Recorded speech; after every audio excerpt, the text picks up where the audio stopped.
தக்காளி செடிக்கு வந்து வெட்டி கட்டிகிட்டு இருக்காங்க. நான் முன்னாடி இருக்க பசடியை பிடுங்கிட்டு இருந்தேன். பாருங்கள், பிடுங்கி நாங்கள் போட்டிருக்கோம் பாருங்கள். இந்த மாதிரி பிடுங்கி போட்டுட்ருக்கேன். என்ன திருப்பூர் போனப்போ யார் வந்து மாடுகளெல்லாம் பார்த்துட்டு இருந்தா அப்படின்னு சொல்லி கேட்டுருந்தீங்க. மாமா தான் பார்த்துட்டு இருந்தாங்க. நாங்கள் எல்லாம் ஒரு வாரம் இருந்தோம். அதுக்கப்புறம் நாங்கள் வந்ததுக்கப்புறம் மாமா போய் ஒரு வாரம் அவங்க வீட்டில் இருந்துட்டு இருந்தாங்க. நாங்கள் இங்கே பார்த்துட்டு இருந்தோம். சரிங்களா, நாங்கள் எப்படி வெட்டுறாங்கன்னு சொல்லி பார்க்கலாமா? வாங்க. இப்படி தான் வெட்டுவாங்க. இங்கிட்டு இருக்க மண்ணை அங்கிட்டு போட்டு, அங்கிட்டு இருக்க மண்ணை இங்கிட்டு போட்டு இதான் வெட்டுவாங்க. நம்ம சார் என்ன பண்ணுறாங்கன்னு கேட்கலாமா? என்ன பண்ணுறீங்க? ஏதோ பண்ணிகிட்ருக்கியா? அம்மா இப்படி வெட்டி கட்டினா எதுக்காக இப்படி வெட்டி கட்டுறது?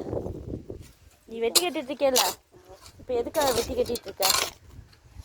சாயம் இருக்கு. அதோட அந்த தெரியுதா ஆடாமல் இருக்கா? இந்த படியில் எப்படி ஆடுது பாருங்க.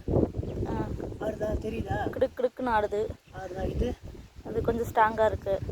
அதுக்கு ஒன்று வேறு ஓடும். வேறு ஓடுமா? மண் இந்த இடத்துல ஒரு நிமிஷம் போடுவேன், காட்டுறேன்.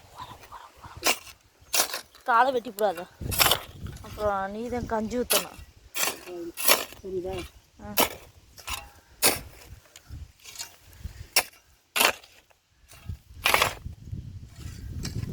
புரியுதா? இப்படி தான் வெட்டி கட்டுறதா? நான் காட்டிட்டேன். இப்படி தான் வெட்டி கட்டுறதா? இந்த வேறு ஓடும். அதாவது இப்படி கட்டும்போது இந்த கீழே வர எங்கே கட்டுறது? எங்கே கட்டுறதா? வேறுனா அடியில் இருக்குன்னு வச்சுக்குவேன். சிம்பு சிம்பாக போகும். நம்ம வேறு ஓட ஆரம்பிக்கும். கீழேலாம் வேறு ஓட ஆரம்பிக்கும்.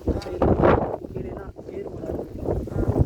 வேறு ஓட ஆரம்பிச்சிச்சுன்னா ஸ்ட்ராங்காக வரும். கொஞ்சம் அதாவது கீழே சின்ன சின்ன வேர் இருக்கும். கொஞ்சம் வேர் நிறையா வந்துச்சுன்னா என்ன பண்ணும்?